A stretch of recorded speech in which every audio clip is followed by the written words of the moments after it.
Análisis de la vida provisional. Ya hemos dicho que, en última instancia, la causa del estado de ánimo del prisionero no era solo consecuencia de los factores psicológicos, psicofísicos antes mencionados, sino fruto de una libre decisión. La observación psicológica de los prisioneros ha demostrado que el que sucumbía a las influencias degradantes del lager era quien ya previamente se había abandonado en el nivel espiritual y humano, quien ya no poseía amparo moral. Aquí se suscita la pregunta: ¿qué podría constituir ese amparo interior? Hay una unanimidad entre los liberados en que la influencia más deprimente del cautiverio era no saber cuánto duraría el internamiento. Nadie podía pronosticar una fecha de liberación. En nuestro campo, hasta resultaba absurdo mencionar el tema. La duración no solo era incierta, sino ilimitada. Un renombrado investigador de psicología ha manifestado que la reclusión en un campo de concentración podría denominarse vida provisional. En virtud de nuestra experiencia, completaríamos esa expresión añadiendo que es una vida provisional de duración desconocida. Por regla general, los recién llegados ignoraban por completo las condiciones de vida en el lager. Los que venían de otros campos se sentían obligados a guardar silencio, y en algunos campos no regresó nadie. La mente del prisionero sufrió una fuerte alteración a los pocos días de cautiverio. Con el final de la incertidumbre nacía la incertidumbre del final. Resultaba imposible predecir cuándo y cómo terminaría esa vida, en caso de tener fin. El vocablo latino finis posee dos significados: final y meta a alcanzar. Un hombre que no vislumbraba el fin de su vida provisional tampoco podía esperar una meta. A diferencia del hombre normal, el prisionero no vivía ya orientado hacia el futuro. Por consiguiente, se modificaba por completo su estructura psicológica. Aparecían signos de decaimiento que se conocen en otras facetas de la vida. El obrero en paro, por ejemplo, se halla en una situación similar. Su vida se ha vuelto provisional y con el futuro cercano sus metas son inseguras. Los estudios realizados con mineros sin trabajo han demostrado que padecen una deformación en la percepción del tiempo. El tiempo subjetivo, resultado de su condición de parados. También los prisioneros sufríamos esa extraña percepción del tiempo. Ocurría así: una pequeña unidad de tiempo, por ejemplo un día, que de continuos tormentos y agotamiento parecía que no terminaba nunca, mientras una unidad de tiempo mayor, digamos una semana, transcurría con rapidez. Yo decía, y mis compañeros estaban de acuerdo en el lager, que el día duraba más que la semana. Qué paradójica era nuestra percepción del tiempo. A este respecto, recuerdo las atinadas observaciones de Thomas Mann en La montaña mágica. Mann observa la evolución psicológica de las personas que se hallaban en tales condiciones existenciales de provisionalidad. Por ejemplo, los enfermos de tuberculosis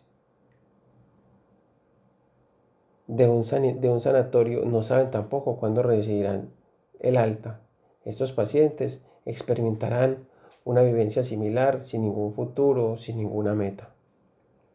Tiempo después, un prisionero me contó que el primer día del internamiento tuvo la sensación de marchar desde la estación del tren del campo en la larga columna de reclusos, de estar asistiendo a su propio funeral. Le parecía que ya no tenía futuro, todo lo contemplaba como si ya estuviera muerto. Esa sensación de cadáver viviente se agudiza por otras causas. Respecto al tiempo, se experimentaba intensamente la duración ilimitada del cautiverio. En relación con el espacio, nos atenazaban los estrechos límites de la prisión. Lo que estaba más allá de la alambrada parecía remoto, inalcanzable y en cierto modo irreal.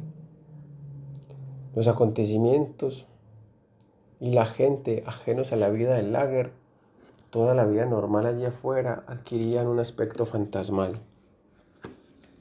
La vida en el exterior, al menos hasta donde se podía vislumbrar, surgía como la visión de un hombre muerto que se asomara desde el otro mundo. El hombre que se dejaba vencer por la ausencia de futuro ocupaba su mente con pensamientos retrospectivos. Ya me he referido a la tendencia a refugiarse en el pasado para apaciguar el horror del presente, haciéndolo menos real. Pero despojar al presente de su realidad acarrea ciertos riesgos. Aplacado por esa irrealidad, el prisionero dejaba de realizar acciones positivas en el campo de concentración y sus oportunidades eran reales, existían de verdad. Considerar la vida provisional como algo irreal constituía ya por sí un factor primordial para que los prisioneros se desentendieran de su vida, ya que todo carecía de sentido. Esas personas olvidaban que muchas veces las circunstancias excepcionalmente adversas otorgan al hombre la oportunidad de crecer espiritualmente más allá de sí mismo. En lugar de aprovechar las dificultades del campo para probar su entereza, juzgaban errónea su situación en paréntesis inconsistente del destino. Preferían cerrar los ojos y refugiarse en el pasado.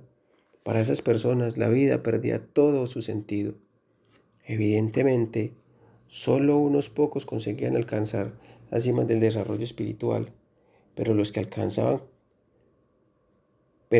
la alcanzaban conquistaban la grandeza humana. A pesar de su aparente fracaso o de su muerte, una hazaña que quizás nunca hubieran logrado en circunstancias ordinarias. A los demás, a los mediocres, pusilánimes, se nos podrían aplicar las palabras de Bismarck. La vida es como visitar al dentista. Siempre crees que lo peor está por llegar, cuando en realidad ya ha pasado. Parafraseando ese enunciado, se podría afirmar que buena parte de los prisioneros creía que las verdaderas ocasiones de autorrealización ya habían pasado, cuando en realidad consistían precisamente en el desafío de elegir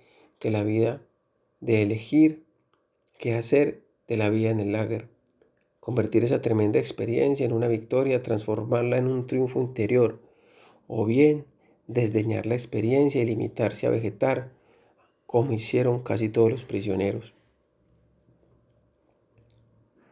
Espinosa, Ecuador. Cualquier tentativa de combatir mediante psicoterapia o con métodos psicohigiénicos la presión psicopatológica que la vida en el campo ejerce sobre el prisionero debía tener como objetivo darle fuerza interior, señalándole una meta que pueda alcanzar en el futuro. De manera instintiva, algunos prisioneros trataban de encontrar por su cuenta esa finalidad. Es propio del hombre poder subsistir al cobijo de la esperanza en el futuro.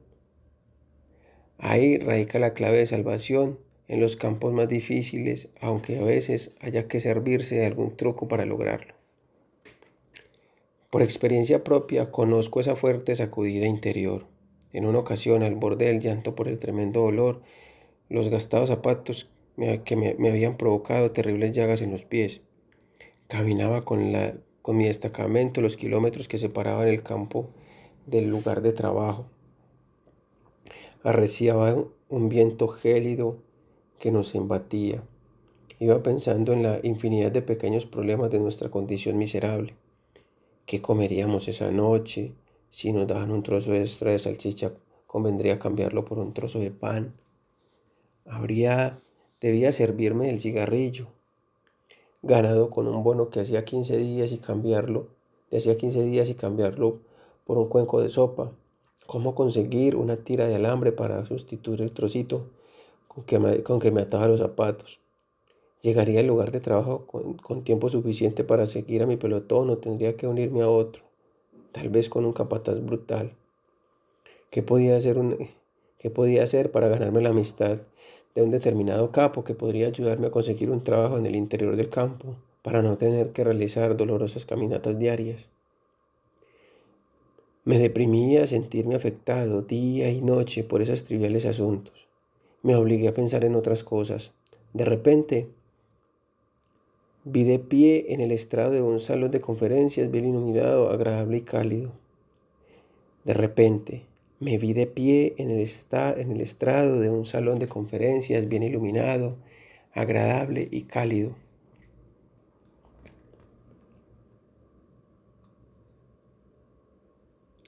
Había un atento auditorio sentado en cómodas butacas tapizadas. Daba una conferencia sobre la psicología de los campos de concentración. Al delimitar científicamente los hechos, lo que me oprimía cobraba relieve y una cierta perspectiva.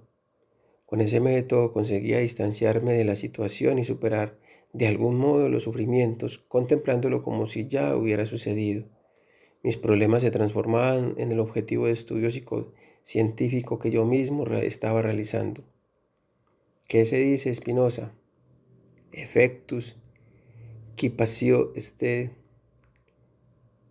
El sentimiento que se convierte en sufrimiento deja de serlo en cuanto nos formamos una idea clara y precisa de él. Ética 5, parte proposición tercera. El prisionero que perdía la fe en su futuro, estaba condenado. Con la quiebra de la esperanza faltaba asimismo la fuerza del asidero espiritual. Se abandonaba y se decía y se convertía en un sujeto aniquilado física y mentalmente. Normalmente se producía de repente con una crisis cuyos síntomas reconocían los reclusos experimentados. Todos temíamos esa crisis, no por nosotros mismos, pues entonces ya no tendría importancia, sino por nuestros amigos. Comenzaba cuando el prisionero se negaba a levantarse, a lavarse, a vestirse y a salir del barracón a la hora de formar. Entonces ya no había nada que hacer, ni las súplicas, ni los golpes, ni las amenazas surtían ningún efecto. El prisionero se limitaba a quedarse en su lugar sin apenas moverse. Si la crisis se desembocaba en enfermedad, no quería que eso lo llevara a la enfermería ni aceptaba ninguna ayuda. Sencillamente se daba por vencido, permanecía allí, tendido sobre sus propios excrementos, ya nada le importaba.